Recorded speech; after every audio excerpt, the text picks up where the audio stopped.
नमस्कार दोस्तों, स्वागत है आपका अपने चैनल भक्ति आध्यात्मिक सार पर। अगर आपके घर में पैसा नहीं टिकता, कमाई अच्छी होने के बावजूद बचत नहीं हो पाती, बिना वजह खर्चे बढ़ जाते हैं, घर में तनाव, चिड़चिड़ापन और मानसिक अशांति बनी रहती है और अचानक अच्छे दिन बुरे दिनों में बदलने लगते हैं, तो आज का ये वीडियो आपके जीवन में बदलाव ला सकता है। वीडियो शुरू करने से पहले आपसे एक छोटा सा अनुरोध है। अगर आप श्री कृष्ण के भक्त हैं तो कमेंट बॉक्स में जय श्री कृष्ण अवश्य लिखें। दोस्तों, वास्तुशास्त्र केवल अंधविश्वास नहीं है, ये ऊर्जा, दिशा और संतुलन का विज्ञान है। हमारे घर में रखी हर वस्तु, चाहे वो निर्जीव ही क्यों ना हो, अपनी एक ऊर्जा रखती है। जब ये ऊर्जाएं संतुलित रहती हैं तो घर में सुख, शांति और समृद्धि आती है। लेकिन जब नकारात्मक ऊर्जा बढ़ने लगती है तो उसका असर हमारे जीवन के हर क्षेत्र पर पड़ता है।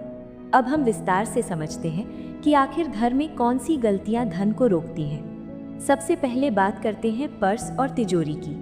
पर्स केवल पैसे रखने की वस्तु नहीं है, ये आपके धन प्रवाह का प्रतीक है।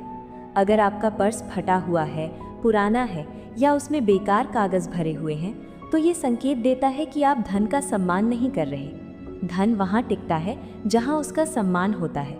हमेशा साफ सुथरा और सही स्थिति में पर्स रखें। पर्स में पैसे व्यवस्थित रखें, सिक्के और नोट अलग अलग रखें। पर्स में कोई पवित्र वस्तु जैसे भगवान की छोटी तस्वीर, मंत्र या चांदी का सिक्का रख सकते हैं। अब बात करते हैं घर की तस्वीरों और सजावट की। बहुत लोग घर को मॉडर्न और आकर्षक बनाने के लिए तरह तरह की पेंटिंग लगा लेते हैं, लेकिन ध्यान रखें, हर पेंटिंग सकारात्मक ऊर्जा नहीं देती। ऐसी तस्वीरें जिनमें हिंसा, उदासी, अकेलापन, उजाड़ शहर, सूखे पेड़, रोते हुए चेहरे या आंधी तूफान दिखाया गया हो, ये सब नकारात्मक ऊर्जा को आकर्षित करती हैं। इसी तरह सांप, गिद्ध, चमगादड़, कौवा या अत्यधिक उग्र रूप दर्शाने वाली तस्वीरें घर में नहीं लगानी चाहिए। अब तीसरी महत्वपूर्ण बात, रिश्तों और ऊर्जा का संतुलन। किसी से मुफ्त में रूमाल लेना वास्तु के अनुसार रिश्तों में दूरी और खटास ला सकता है। रूमाल आंसुओं और भावनाओं से जुड़ा होता है, इसलिए इसे मुफ्त में लेना शुभ नहीं माना जाता। अब बात करते हैं देवी देवताओं की तस्वीरों की। दोस्तों, भगवान की टूटी हुई या फटी हुई तस्वीरें घर में रखना ठीक नहीं है। खंडित मूर्तियां या पुरानी, क्षतिग्रस्त तस्वीरें नकारात्मक ऊर्जा पैदा करती हैं।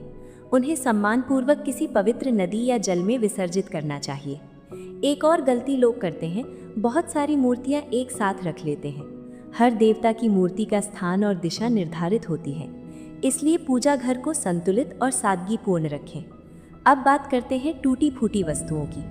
टूटा हुआ दर्पण, रुकी हुई घड़ी, टूटी कुर्सी या टेबल, दरार वाला बर्तन, ये सब संकेत हैं कि घर की ऊर्जा प्रवाह रुक गया है। टूटा हुआ दर्पण आत्मविश्वास को प्रभावित करता है। रुकी हुई घड़ी जीवन में ठहराव लाती है, इसलिए या तो उन्हें तुरंत ठीक करवाएं या घर से बाहर कर दें। अब एक बहुत महत्वपूर्ण बात, पूजा घर का कलश। पूजा घर में रखा कलश कभी खाली नहीं होना चाहिए। कलश समृद्धि और जीवन ऊर्जा का प्रतीक है। उसमें गंगा जल भरकर रखें, समय समय पर जल बदलते रहें। अब थोड़ा गहराई से समझिए, घर की सफाई केवल बाहरी नहीं, ऊर्जात्मक भी होनी चाहिए। रोजाना घर में हल्की धूप या कपूर जलाएं, इससे नकारात्मक ऊर्जा कम होती है। दोस्तों, जीवन में समृद्धि केवल मेहनत से नहीं आती, मेहनत के साथ सही दिशा और सकारात्मक ऊर्जा भी जरूरी है। घर में हानिकारक वस्तुओं की स्थिति।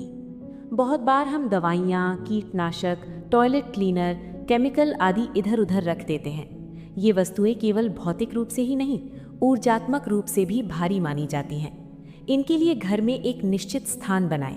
लकड़ी या लोहे का अलग बॉक्स रखें। उन्हें किचन, पूजा घर और बच्चों के कमरे से दूर रखें।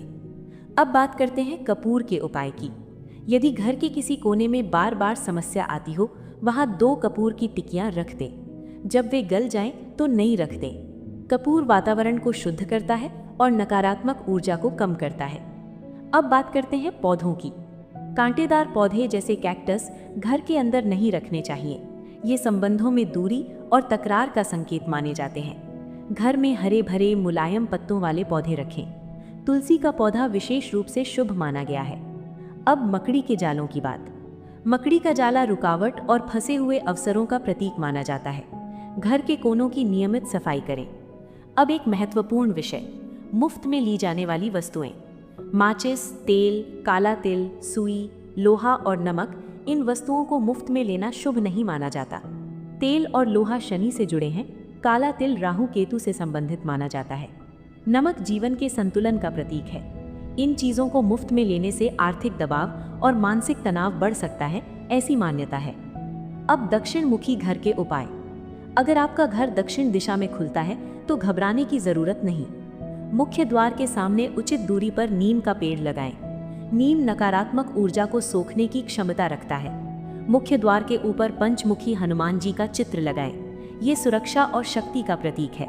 समय समय पर सुंदरकांड या रामचरित का पाठ करवाएं। घर में मंत्रोच्चार और भजन से सकारात्मक कंपन उत्पन्न होते हैं। दोस्तों याद रखिए, धन केवल बैंक बैलेंस नहीं है।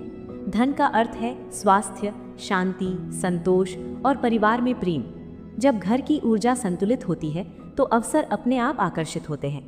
आप छोटी छोटी बातों पर ध्यान दें, सफाई रखें, टूटी चीजें हटाएं, नियमित पूजा करें, कृतज्ञता का भाव रखें और सबसे महत्वपूर्ण, नकारात्मक सोच को घर में प्रवेश न करने दें। अगर आपको ये विस्तृत जानकारी उपयोगी लगी हो तो वीडियो को लाइक करें, शेयर करें और ऐसे ही आध्यात्मिक और जीवन सुधारने वाले ज्ञान के लिए जुड़े रहें आपके अपने चैनल भक्ति आध्यात्मिक सार के साथ। धन्यवाद। जय श्री कृष्ण।